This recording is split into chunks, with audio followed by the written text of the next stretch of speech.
Welcome back to my channel.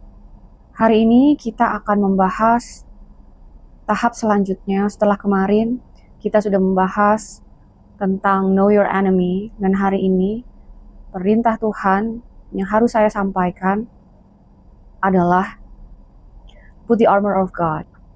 Pakailah perlengkapan perangmu yang ada di Efesus 6. Kalian bisa buka kembali Alkitab kalian, baca sendiri, dan minta Roh Kudus untuk yang membimbing kalian. Test every spirit. Apapun yang saya sampaikan, kembalikan lagi kepada Tuhan. Tanyakan lagi kepada Tuhan.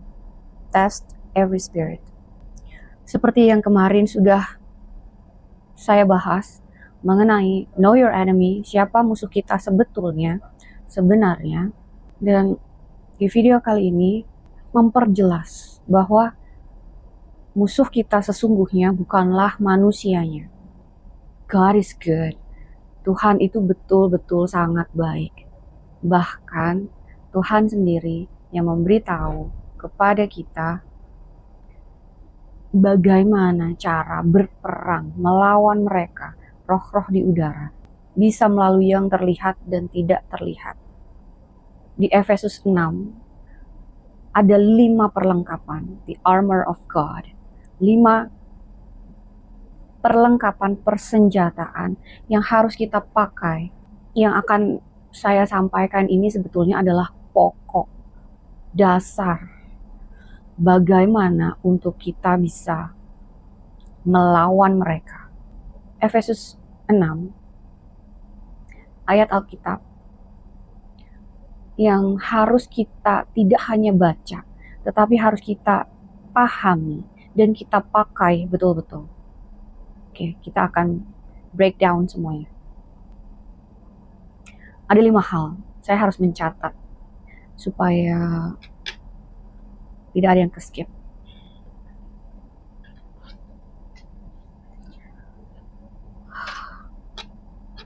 Tadi, hal ini baru saja saya dapat. Jadi kemarin ketika Tuhan memerintahkan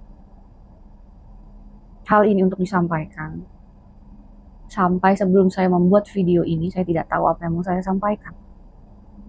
Lalu saya hanya membaca ayat tersebut dan menulisnya, dan ternyata ini yang mau Tuhan sampaikan. Yang pertama adalah berikat pinggangkan kebenaran Tuhan dan berbaju zirah keadilan. Apa maksudnya berikat pinggang kebenaran? Berikat pinggang pada baju zirah, the breastplate, pelindung dada, adalah bagian yang sangat krusial karena itu melindungi semua organ dalam di tubuh kita. Artinya, mengetahui kebenaran Tuhan melalui suara Tuhan sendiri. Di dalam proses yang sebelumnya, kita berjalan dan mengenal suara Tuhan, lalu mengetahui kebenarannya yang sejati, itu adalah fondasi yang sangat krusial, yang harus ada ketika kita berperang melawan iblis. Yang saya maksud adalah apapun yang mereka lakukan, serangan-serangan mereka, bisa melalui situasi kondisi kita, bisa melalui fisik, bisa melalui pikiran, bisa melalui emosi, bisa melalui anything. That truth, kebenaran itulah yang harus menjadi dasar terlebih dahulu. Kebenaran Tuhan itu hanya bisa kita dapatkan melalui firman Tuhan. Dan firman Tuhan hanya bisa kita pahami ketika Roh Kudus yang menuntun, bukan pemahaman kita sendiri, bukan logika kita sendiri. Kalau kita hanya bersandar pada logika manusia kita tidak akan mencapai pada kebenaran Tuhan. Karena kebenaran Tuhan itu sangat dalam. It's beyond our comprehension. Pemahaman kita tidak akan sampai tanpa Roh Kudus yang menuntun, membimbing, dan memberitahu kita. Selanjutnya adalah berbaju zirahkan keadilan. banyak orang yang memahaminya bahwa yang dimaksud berbaju zirah keadilan adalah kita harus melakukan keadilan, kita harus bersikap adil. Tetapi yang Tuhan sampaikan kepada saya, yang dimaksud berbaju zirahkan keadilan adalah kita memahami bahwa Allah kita, Tuhan kita adalah Tuhan yang adil. Keadilan Tuhan itu mutlak. Kita mendapatkan apa yang kita lakukan. Dan siapapun mereka mendapatkan keadilan dari apapun yang mereka lakukan. Jadi, sebagai anak-anak Tuhan yang berperang melawan iblis, siapapun yang dipakai mereka, berapapun banyaknya orang yang dipakai mereka oleh iblis, kita punya Allah yang adil. Dan keadilan itulah yang kita pakai. Kita tidak perlu merasa takut. Karena keadilan itulah yang menjadikan kita aman. I say this with humility, dengan kerendahan hati, bukan mengajarkan kebencian, mengajarkan resentment. Karena banyak orang berpikir keadilan Tuhan itu pantas didapatkan orang-orang yang melakukan sesuatu yang tidak baik. Dan mereka mengatakan itu dengan hati yang pahit. That's not what I mean, bukan itu maksud saya. Hati kita harus tetap bersih, seberapapun buruknya manusia tersebut, atau seberapapun buruknya situasi kita. Hati kita harus tetap bersih. Bersih dalam arti no resentment, tidak ada amarah, tidak ada kebencian, tidak ada kepahitan. Clean. Kenapa berbaju zirahkan keadilan ini penting untuk dipahami? Karena banyak orang sangat percaya pada bisikan iblis. Ketika mereka mendapat serangan, mereka berpikir, aku tidak layak, apakah ini bisa, apakah aku mampu, dan sebagainya, dan sebagainya, dan sebagainya.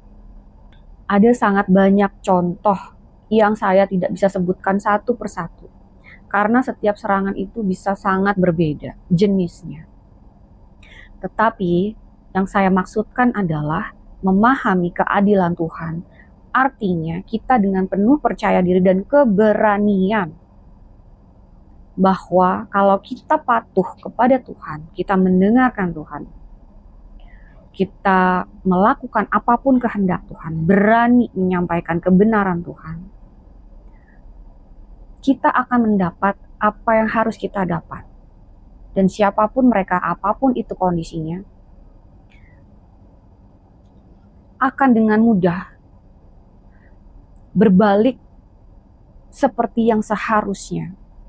Jadi di dalam keadilan ini adalah memahami bahwa Tuhan kita tidak akan membiarkan anak-anaknya yang berani berperang melawan iblis untuk ada di situasi yang kalah. Tuhan kita adalah Tuhan yang adil. You get what you deserve. Make it make sense. Yang kedua, kakimu berkasutkan kerelaan untuk memberitakan Injil, damai sejahtera. Di dalam perjalanan kita untuk menjalani kehidupan bersama-sama Tuhan, di dalam Tuhan, kita harus menjadi testimoni bagaimana Tuhan bekerja dalam hidup kita. Begitu baik, begitu luar biasa, begitu adil, begitu menakjubkan, menguatkan kita, melepaskan kita dari apapun situasi kita. Itu adalah bagian dari pemberitaan Injil.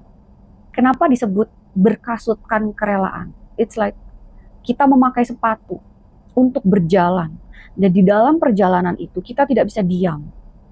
Kita tidak bisa diam dengan tidak memberikan testimoni, kesaksian-kesaksian. Bagaimana Tuhan menghidupkan kita. Terutama orang-orang yang sudah berjalan bersama Tuhan akan sangat memahami bagaimana Tuhan bekerja dalam hidup mereka. Untuk itu jangan pernah diam. Sampaikan, ceritakan. Biarkan semua makhluk yang melihat dan mendengar Biarkan mereka mendengar bagaimana Tuhan bekerja dalam hidup anak-anaknya. Yang ketiga, perisai iman, the shield. Kita tahu bahwa perisai digunakan itu sebagai tameng ketika serangan berupa, panah, tembakan, anything. Itu yang bisa melindungi kita. Dimaksud perisai iman, that faith, that iman. Oke, mungkin kita harus tahu iman itu apa. Keimanan kita kepada Tuhan itu harus mempercayai hal yang belum terjadi. That faith, kita tahu itu sudah terjadi, meskipun bentuknya belum ada di depan matanya kita. That kind of faith, iman sebesar itu, yang harus jadi perisainya kita. Saya akan memberikan contoh. Satu contoh dari bermacam-macam yang saya tidak tahu apa yang sedang kalian hadapi. Orang yang saat ini kondisi fisiknya sedang tidak baik-baik saja. Perisai iman yang harus dia pakai setiap detik adalah, Allahku adalah Allah yang menyembuhkan, dan aku percaya dan menerima itu sudah terjadi. Saat ini mungkin kondisinya masih sama, dia masih dengan situasi yang sama, kondisi fisik yang sama, belum ada progres. Di saat yang demikian, panah api yang sangat sering terjadi diluncurkan oleh iblis adalah, kamu tidak akan sembuh. Lihatlah kondisi tubuhmu. Kamu sudah berdoa, tapi tidak ada perubahan. Kamu gak akan sembuh. Kondisimu itu mustahil untuk disembuhkan. That kind of panah api. Itu baru satu.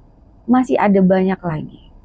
Ketika kita masih berpegang dengan perisai iman itu, I rebuke you in the name of Jesus. Aku menolak semua pikiran itu. Aku patahkan. It's not the end. Panah yang lain akan datang. Mereka mungkin akan menggunakan orang lain untuk menghancurkan, berupaya untuk menyerang kita dari pikiran, dari hati, yang membuat kita mulai lemah kembali. Pakai lagi perisai iman itu. Tuhan, meskipun saat ini aku belum melihatnya, tetapi aku mau berjalan di dalam gelap bersamamu. Karena aku tahu Engkau yang memegangku, maka aku selamat. Aku tidak peduli apa yang ada di depanku. Selama Engkau memegangku, aku aman. That kind of perisai iman yang kita butuhkan. That kind of faith. Itulah yang harus menjadi perisainya kita. Sehingga serangan-serangan apapun itu tidak akan bisa masuk dan menghantam kita. Yang selanjutnya adalah ketopong keselamatan. Yang dimaksud ketopong keselamatan adalah keyakinan kita bahwa di dalam Yesus Kristus kita selamat. Sesuatu yang apapun situasinya kita, itu yang harus ada di dalam darah kita, jiwa kita, roh kita.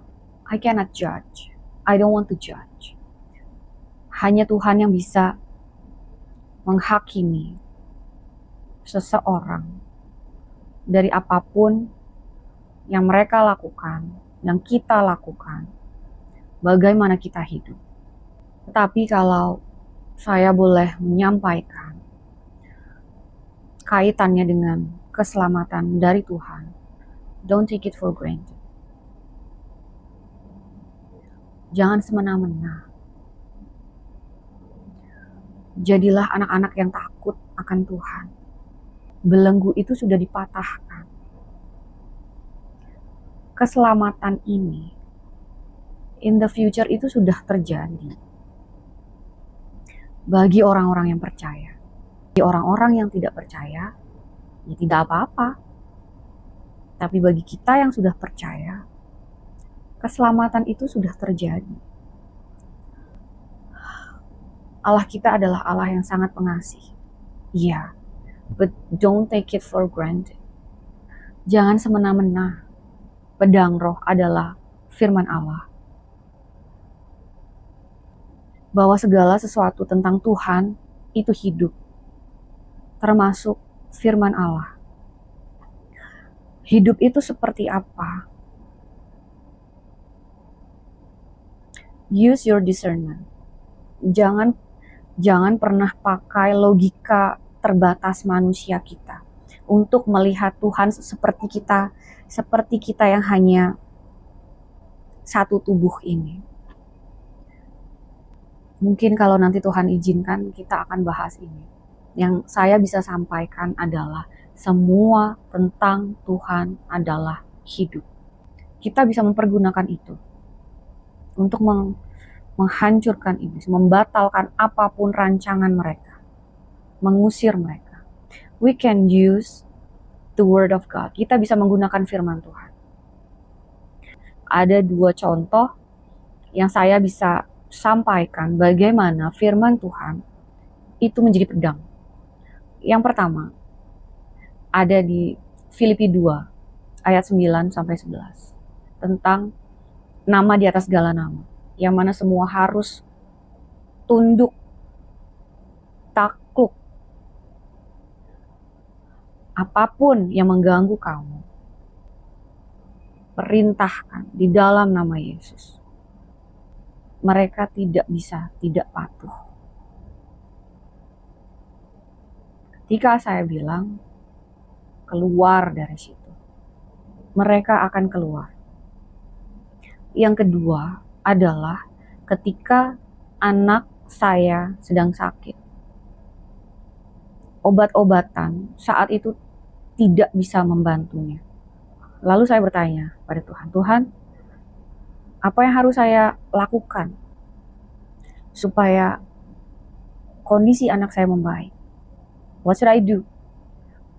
Lalu Tuhan menyuruh saya membaca firman and declare.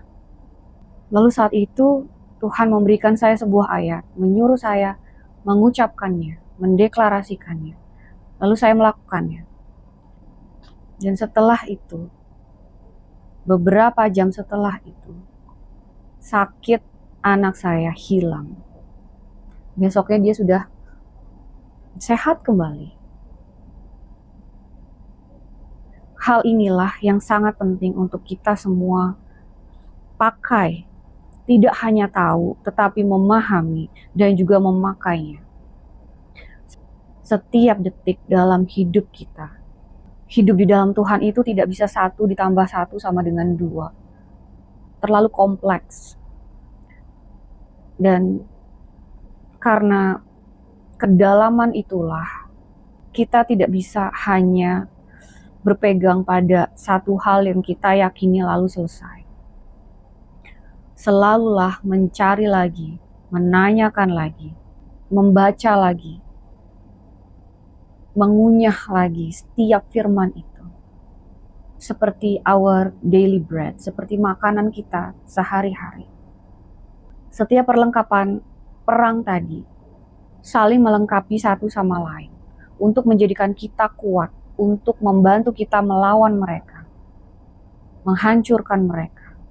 Apapun serangannya di dalam hidup kita, ketika kita memakai dengan benar semua hal tadi yang kalian bisa baca sendiri, tidak akan ada yang bisa melawan kita. Tidak ada. Karena kita punya Tuhan yang sangat kuat, yang luar biasa. I hope this helped. God bless you.